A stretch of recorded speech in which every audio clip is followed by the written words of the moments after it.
El imperio de la elegancia. Habían pactado encontrarse para ir de compras. Él, bien trajeado, avanzó por Florida. Se detuvo ante un escaparate para acomodar su sombrero. El vidrio empañado le impidió devolverle su reflejo. Casi tocaba la noche cuando tomó en cuenta de que había aparecido transitando por una de las arterias más distinguidas de Buenos Aires. Estaba muy ansioso por ese encuentro. Dependiendo del resultado, resolvería muchas expectativas en su vida. A pocos metros se detuvo. Un grupo de hombres y mujeres acarreaba instrumentales extraños e ingresaban por una de las puertas principales. No era la primera vez que coincidía ese encuentro, como si se repitiera sistemáticamente. Se abstrajo de ello. Se sentía anheloso de llegar a tiempo a esa cita. El aroma del café, las confituras y hasta el maní tostado que ofrecía un vendedor callejero invadía el entorno. Deseaba acomodarse una vez más junto a la mujer en la confitería para disfrutar, como en otros momentos, de una merienda. Creyó verla pasar a cierta distancia. Ella caminaba rápido, nerviosa, acelerada. Advirtió que detrás iba un hombre elegante persiguiéndola. El desconocido se detuvo junto a una columna. Alcanzó a ver cómo rompía una hoja de papel y arrojaba los pedazos al cesto de basura en el preciso instante en que ella se daba vuelta. Miró al señor y continuó su rápido andar hasta desaparecer por las escalinatas. Aurelia Gondra Santamarina estaba entusiasmada por fin aquella tarde. Se independizaría de ciertas ataduras amorosas de un matrimonio que juzgó estaba en decadencia, que le ocasionara más quebrantos que convivencia agradable. Quien la siguiera era José Ignacio Lafinur Rivera, su esposo, viajante de comercio, testamentario de algunas hectáreas en el litoral argentino. Pasaba muchos meses también en Francia, donde debía velar por otros recursos económicos. Poseía junto a una pariente grandes parcelas y viñedos en el valle del Ródano, región vitivinícola francesa que se amplifica desde bien al norte hasta Glé en el sur. Se reparte en dos regiones: Ródano septentrional de Bien a Valence, Ródano meridional de Montelimar a Arlé. Cierta vez le había explicado a su mujer que estaba realmente preocupado por sus viñas en Francia. No expuso detalles ni motivos, guardó silencio. Lafinur Rivera debía remediar ciertos asuntos con su prima que, producto del desamor de parte de un caballero, la había sumido en una peligrosa melancolía. Lafinur Rivera revisó las cuentas hasta detectar grandes pérdidas, reclamos y deudas impagas, olvidos y desaciertos que pondrían en riesgo todos los bienes. Por esa razón, luego de visitar el estudio de su apoderado y abogado en Buenos Aires, embarcó nuevamente a Francia, como lo había hecho otras tantas veces. Lafinur Rivera no podía permitir que su dinero se disipara. Su prima le había dicho que no le importaría la pérdida monetaria, remataría su parte. Lafinur Rivera pensó que si esto sucedía, acarrearía serios riesgos a su patrimonio. Al quedar solo y al reducirse la empresa al 50%, no la podría mantener. Debía hacer lo imposible para evitar decisiones atropelladas de la mujer, cuyo ánimo y salud mental la convertían en una enfermiza desquiciada. Señorita que, en algún momento, olvidándose del vínculo familiar que los uniera, se le había declarado amorosamente. que él no podía corresponder porque estaba plenamente enamorado de su mujer. Su socia y prima, engañada por otro hombre, estaba al borde de una perturbación mental y emocional. En Buenos Aires, Aurelia Gondra Santamarina había forzado el escritorio de su marido y ante sus ojos quedaron al descubierto secretos incendiados en promesas de amoríos de alcoba entre él y su prima de Francia. Estas esquelas las llevarían a entrelazar sospechas y venganzas. Por María Delia del Prado, una amiga en común, conoció entonces a Valerio Romano. Iluminaron sus días esos nuevos aires.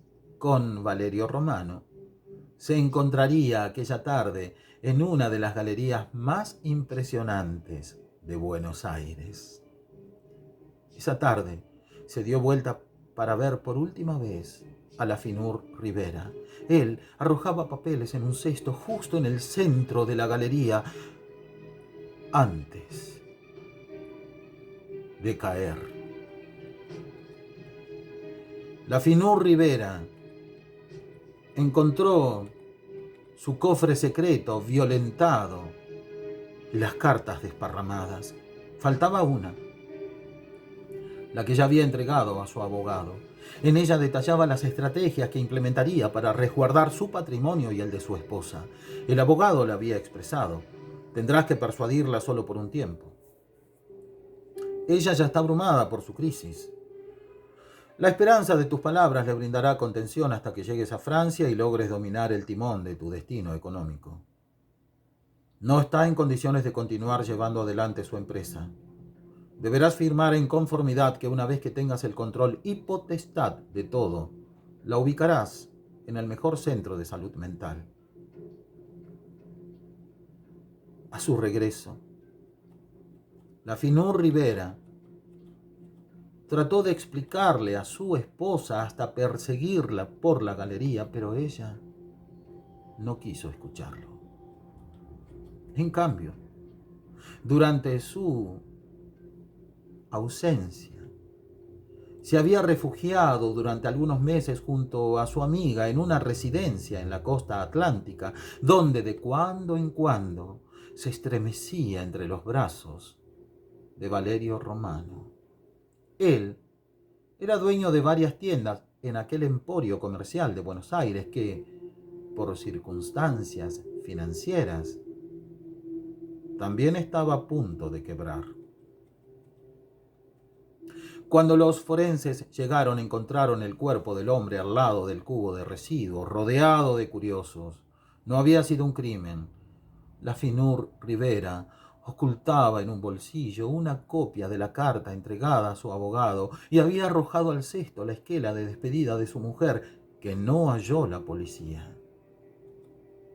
Esa tarde había encontrado el escrito donde su esposa, sintiéndose burlada, le exigía el divorcio y amenazaba atentar en contra de su propia vida.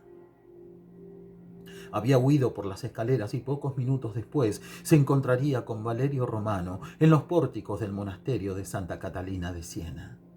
La Finur Rivera corrió detrás de ella cuando se dio cuenta de que había roto su amor matrimonial. Hizo trizas la carta escrita por ella y la arrojó al cesto. No alcanzó a dar un paso más. Ningún testigo tomó en cuenta que unas manos juntaron los pedazos de papel. Al cabo de unos meses y al descubrir la verdad por parte del abogado, Aurelia Gronda Santamarina se sintió arrepentida, pero ya era tarde. Su marido, por no lastimarla, había intentado contener con mentiras a su prima, que había enloquecido. Quiso apartar a su esposa de aquel escenario inapropiado. Por su médico, sabía que su corazón se apagaba y no permitiría dejar a su esposa económicamente arruinada en el caso de que él falleciera. Él no permitiría que usted quedara desamparada, expresaría el abogado. Había logrado que su prima, sin haberla tocado siquiera, protegiera la finca y sus intereses, amparado en artículos legales y producto de la pérdida de la razón de su familiar y partner. Días después de arribar a Francia, quedaba como custodio y real heredero de toda la fortuna. Una trilogía de reproches o tríptico amoroso susurraba el viento en la galería. Lafinur Rivera cayó muerto por un ataque al corazón. Había visto desvanecer el amor de su querida esposa. Dolorido, arrojó los vestigios de aquella carta. Valerio Romano se casó con la viuda, pero ese matrimonio no duraría ni 3 meses. Cuando su mujer heredó los viñedos en Francia, fueron a celebrar hasta los acantilados. Sobre los peñascos quedaron 2 copas y una champaña. Se lo vio regresar solo a la casa. La amiga fraterna de la pareja lo esperaba. «Fue casualidad», dijo él. «Nos ahorró tiempo. La muerte espontánea de su marido y el suicidio de ella al descubrir su trágico y dramático error apresuraron todo. Esta noche nos embarcaremos a Europa». Cuando los detectives hallaron el cuerpo de la mujer, desde el primer momento asumieron suicidio. Entre las manos de la infortunada encontraron una carta rota donde refería el pedido de separación y advertencia de suicidio. Alguien en la galería había tomado los fragmentos de papel y la había reparado. La mejor coartada se evaporó cuando una anciana residente en un departamento en la gran ciudad de Buenos Aires detalló incongruencias que en primer lugar la policía no dio importancia. Coincidentemente, su vecina era la amiga de la fallecida engañada.